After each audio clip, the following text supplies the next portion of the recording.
Halo sahabat Bakti, jumpa lagi dengan saya Alia di podcast Baswara Bakti Puswara. Di podcast Baswara, kami mengajak Anda menyelami budaya Timur Indonesia, berkenalan dengan figur inspiratif, tradisi yang unik hingga isu sosial yang tengah dihadapi di kawasan Timur Indonesia. Bersama Bakti, mari memahami KTI dengan seksama.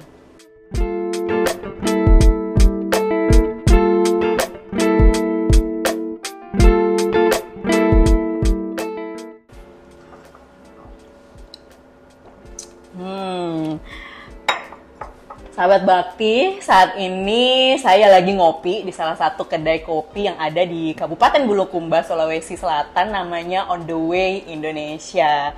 Nah, di sini sudah hadir pendiri On The Way Indonesia, Kak Rizky Anggraini atau biasa disapa Iki. Di edisi kali ini saya akan ngobrol-ngobrol dengan Kak Iki tentang perjalanan On The Way Indonesia dan salah satu lagi yang paling penting tentang pemberdayaan petani kopi yang Kak Iki lakukan di salah satu wilayah di Kabupaten Bulukumba. Halo Kak Iki. Halo Kak Alia. Nah Kak Iki, cerita dong bagaimana sih sejarah berdirinya On The Way Indonesia? Oke, jadi On The Way Indonesia itu berdiri sejak tahun 2018. Jadi kita awal mulanya punya visi untuk mempromosikan kopi lokal yang ada di Bulukumba. Nah, kopi lokal Bulukumba pada saat itu belum banyak yang tahu. Saya sendiri sebagai warga Bulukumba pada saat itu belum tahu kalau ada nih ternyata potensi kopi lokal di Bulukumba.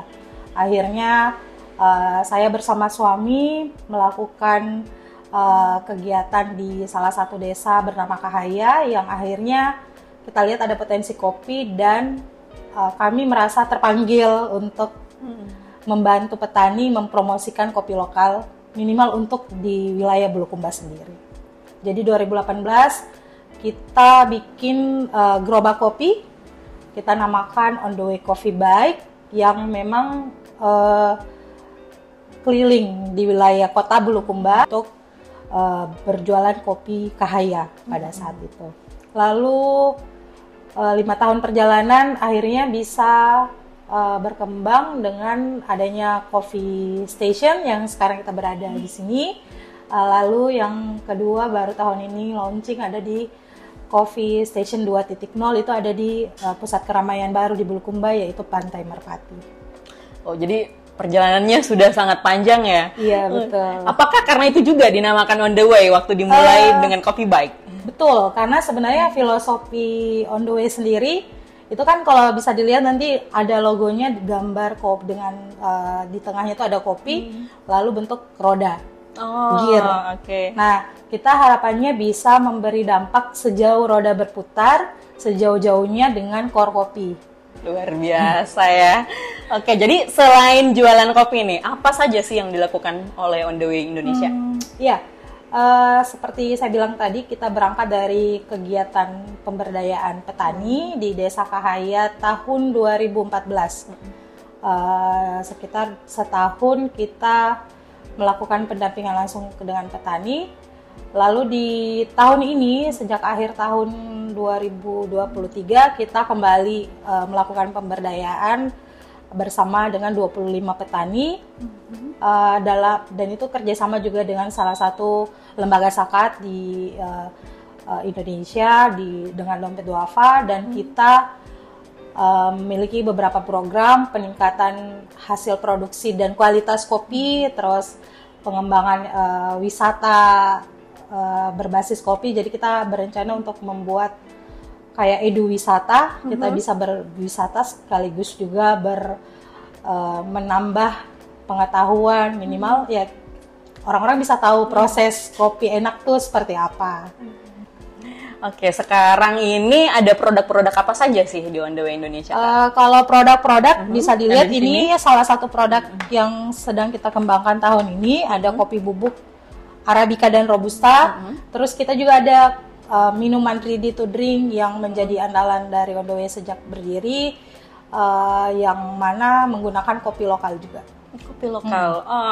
Nah, menurut Kak Iki sendiri, apa sih pentingnya kopi lokal itu dan spesialnya apa sih kopi lokal? Kalau pentingnya apa? Dengan minum kopi dari Kopi Cahaya, itu berarti saya ikut membantu perekonomian petani-petani kopi. Karena saya selain memberikan pendampingan berupa pelatihan, saya juga bisa menyebarluaskan informasi terkait Kopi Cahaya. Jadi sebenarnya lebih ke panggilan sih Kak, kayak bagaimana saya bisa memberi dampak dari hal terkecil yang bisa saya lakukan.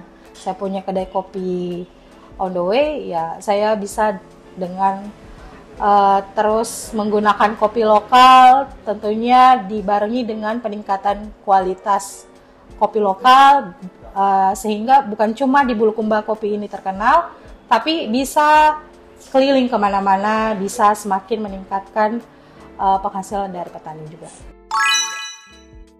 Nah, kalau di Cahaya sendiri, salah satu cita rasa yang unik itu dia kalau kita minum secara manual brew, dia muncul fruity. Terus kadang juga kayu manis. Karena kan kopi itu tergantung dari tanaman apa yang ada di sekelilingnya. Setelah banyaknya program yang masuk ke Desa Cahaya, petani sekarang semakin paham tentang kualitas kopi yang baik.